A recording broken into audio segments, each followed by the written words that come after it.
can to try to make the space welcoming and engaging for you to the best of our ability.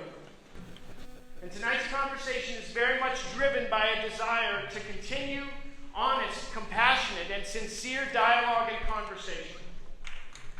We want to welcome y'all in the spirit of more dialogue rather than less. I'd just like to say that everyone who came here saw our shared agreements on how we were going to speak to each other. And there's been a lot of tension in our community, certainly since last fall. The goal of this is for people to converse and not to yell at each other. We have many opportunities to yell at each other. So the folks who are yelling are interfering with other people being able to listen. Some people can't hear beyond your yelling, so you might want to tone it down. I will say that most people here want a conversation. Raise your hand if you want to hear lots of yelling to continue this evening. Okay, raise your hand. Raise your hand. Okay? So I'm letting you know, folks who are yelling, you can see there are very few of you who appreciate your yelling. And unfortunately, you don't do your positions any justice. I will say,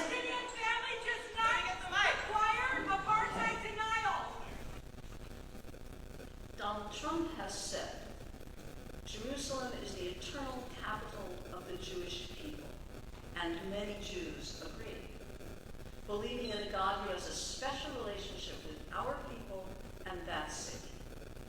But other Jews do not believe Jerusalem is our eternal capital, because for them, only the divine is eternal.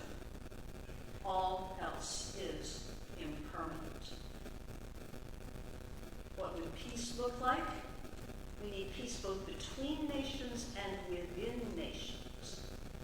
Israel had 5 bitter national elections in the last 5 years. Fatah hasn't allowed national elections in the West Bank since 2005. Hamas has not allowed elections in Gaza since 2006. Very good question. Please ask your friends in Hamas why they have not allowed elections. Yeah, exactly. They have not. Israel doesn't control the national elections in Gaza or in the West Bank. But Hamas and Fatah have both scheduled and then canceled elections repeatedly. So along with the legacy of European colonialism, much of this mystery is caused by borders. We're not just talking about Palestine and Israel, but we're talking about